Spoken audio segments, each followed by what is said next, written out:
Good afternoon, everyone. I'd like to welcome Clare Longendyke to Newbury Court. This is the first time she has been here. She was highly recommended by a friend of Joan Nordell's, Scott Wheeler. So we're pleased to have her here all the way from Indiana. She drove all the way today. I'm joking.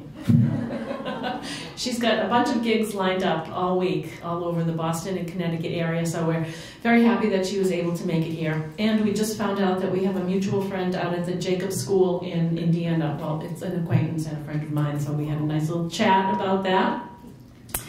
Clare is hailed as a superlative pianist. She's a passionate soloist and chamber musician recognized for her colorful musicality, technical fluency, and ability to interpret repertoires across the musical spectrum. She has performed solo and chamber music recitals across Europe and North America and has won first place prizes in national competitions in Minnesota, Indiana, Illinois, and Massachusetts. She's an active performer of new music. She has premiered over 75 new works since 2012, and she enjoys presenting programs that intertwine and juxtapose well-loved piano standards with new and unfamiliar works by living composers. She also just started her own music festival in Bloomington, called Music in Bloom in May. Is this the first year? First year. So she's just tearing it up there in Indiana, Hoagie Carmichael land. Oh, yeah, you got it. Yeah. Clare holds degrees from Boston University, the École Normale de Musique in Paris, and Indiana University. She is currently a doctoral candidate in music at Indiana's University Jacobs School of Music. Please welcome Clare Longendyke.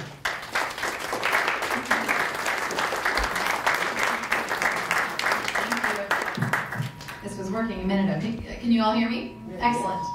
Usually I'm very good at projecting, but I'll use the microphone for everybody's benefit. It's a pleasure to be here. Thank you so much for, I know some of you had to brave the snow. Better? There was a little feedback. Yeah, there was a little feedback. Can you still hear me okay? Yep. Great. Okay. I know some of you had to brave the snow. Fortunately, I'm not going far. I'm just going back to Chestnut Hill. So we'll see if it takes me 45 minutes or 4.5 hours when I leave here. I might be spending the night in one of your rooms. So at the end, whoever likes the performance the most will get the chance to host the artist. I love talking to my audiences a little bit about the music that I'm going to perform because not only does it make me feel a little bit more comfortable, believe it or not, it helps me fight stage fright, but I also feel that it gives you a little bit of direction and things to listen to in the way that I'm understanding and interpreting the piece that you may have heard before, you may never have heard before. So what you'll notice is that there are 3 composers whose names are probably pretty familiar on today's program. Beethoven you've all heard of, right? However, I would bet that fewer of you have heard Beethoven's second piano sonata, which is the one I intend to play today. Does anybody know this A major sonata? I'm glad, because it's a sonata that is underplayed, I would argue, but not for good reason. People say that it's a very challenging sonata. It's certainly not easy, but nothing Beethoven wrote was easy. This one I think is a little bit of a hidden gem. And my favorite thing about it is that it is dedicated to Franz Joseph Haydn, who was another composer you probably are familiar with. Haydn wrote many, many, many piano sonatas over the course of his lifetime. He wrote piano quartets, he wrote string quartets, he wrote quintets, he wrote symphonies. 104 symphonies, I think, a lot of symphonies. And he was unique in the way that he approached the piano sonata in particular. That's the form that I'm the most familiar with as a pianist. Because he was able to incorporate a very unique sense of humor and surprise into the way that he concocted these works for the piano. And in dedicating this piece, and this whole opus, Opus 2, is all dedicated to Haydn of Beethoven's piano sonatas. There are 3 of them. In dedicating this set to Haydn, I believe what Beethoven is trying to do is tip his hat a little bit, not only to the innovative process that Haydn, was able to incorporate into a pretty straightforward musical form by this time, by the mid-18th century, or turn of the 18th century. But he was also trying on his own to incorporate the same sort of sense of whimsy, spontaneity, and humor that he admired so much in Haydn. So this is a 4-movement work, and it's about 23 minutes long, and I think you'll probably see a smile on my face from about the first note to the last. So I hope it does the same for you.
A nice piece for a snowy day. The next two pieces are maybe the best known by the least known composer. Maurice Ravel is a French composer who is very much overlooked because of his compatriot Debussy. And believe it or not, despite 5 years of living and studying in Paris, I did not study a single, not even a movement, not even a measure by Ravel. And all of my studies were focused on Debussy and Chopin, which are sort of, you know, the two French favorites, even though the Polish claim Chopin is their favorite as well.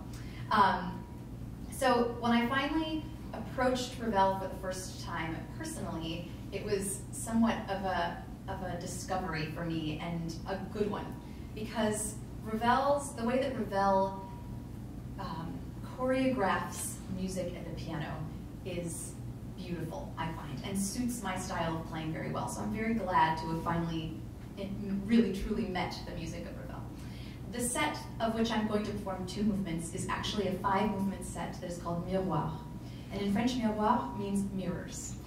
And what I always ask audiences before I play these pieces are, have you ever looked in a mirror that is slightly warped and noticed that you don't quite look like yourself? You know, there's something, the angle is off, or it's sort of, a shape is funny, or the color is off, or something like that.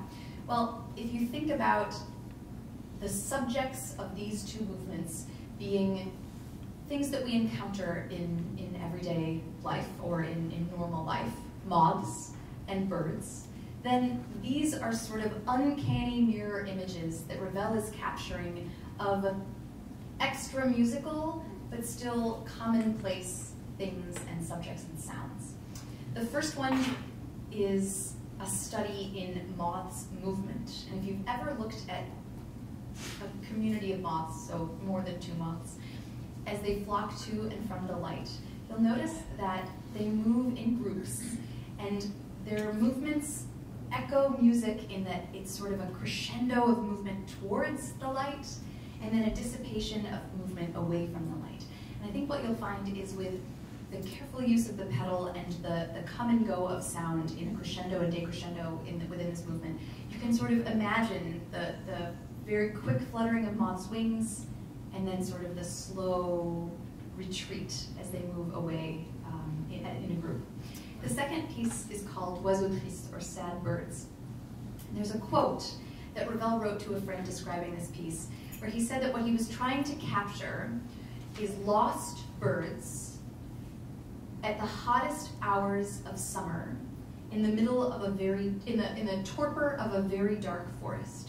And the reason I corrected myself there is because I left out the most important word for me, which is torpor. And if you think of what Boston feels like on those 3 really excruciating days that you have in the middle of summer, you go outside and it's hot and it's humid and it's uncomfortable. But if you can imagine in the highest heat of a forest, how any sound that would go out into the atmosphere hangs there before it starts to fall away. And I believe that is what Ravel is trying to capture with this movement in particular. So I hope you enjoy these 2 movements of Miroir.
because I think when people recognize, is 1905 written on the program? I think when people recognize that those were written over 100 years ago, it's a little shocking, especially after Beethoven. Because that's the kind of music that if your ears aren't prepared for it, it's like, what? But because it's really out there. I mean, it's really, Ravel was out doing really innovative and creative things in order to evoke sad birds and moths to the best of his ability. And in doing so, he was changing the way that we use the piano, which it fascinates me. Which leads maybe seamlessly, maybe not seamlessly, into the last piece. Rachmaninoff was not out to innovate for the piano. He had a style that was all his own, that he liked and that worked for him, both as a pianist and as a composer. And that was sort of the high romantic, heart on your sleeves, gushing with emotion, kind of sort of late romantic virtuosity, but also sort of inward emotion that we value when we see the name Rachmaninoff. What I love about this piece, I only just recently learned, and that was in a quote, once again, that Rachmaninoff, like Ravel, was writing to a friend about these pieces. And hearing this quote took a little bit of pressure off of me because I'm performing these pieces quite a bit in the next few months. And I never feel better about them after I perform them or after I practice them. They always are hard. And that's good, right? That means that it's a lifelong challenge. Working on this piece is going to be the study of a lifetime for me, potentially. But what's interesting is that Rachmaninoff thought the same thing. He performed these pieces a lot between the time they were written, 1931, and his death.